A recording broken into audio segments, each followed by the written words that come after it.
கர்த்தருடைய பரிசுத்த நாமத்துக்கு ஸ்தோத்திரமும் துதியும் கனமும் மகிமையும் எப்போதும் உண்டாகட்டும். இந்த நல்ல 8ஆம் மாதம் 5ஆம் தேதியை காண செய்த தேவாதி தேவனுக்கு கொடான கோடி ஸ்தோத்திரம்.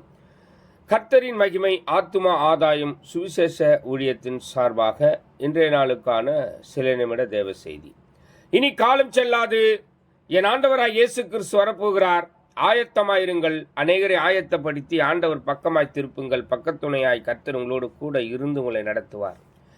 விசேஷமாக ஆதியாகமும் 21ஆம் அதிகாரம் 22ஆம் வசனத்தில் எழுதியிருக்கிறது, நீ செய்கிற காரியங்கள் எல்லாவற்றிலேயும் தேவன் உன்னோடு இருக்கிறார் என்று சொல்லி. பிரியமான தேவ ஜனமே, நாம் செய்கிற காரியத்தை நாம் எது செய்கிறோமோ அதெல்லாம் கர்த்தர் நம்மோடு கூட இருக்கிறார் என்பதை அநேக ஜனங்கள் அறிந்து கொள்ள வேண்டும். அதை நீங்களும் அறிந்து கொள்ள வேண்டும்.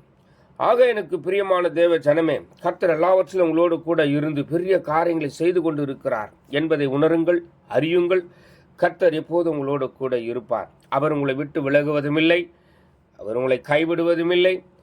செய்கிற காரியத்திலே கர்த்தர் எல்லா இடத்திலும் கர்த்தர் உன்னோடு கூட இருந்து அற்புதங்களையும் அடையாளமாய் செய்வார்.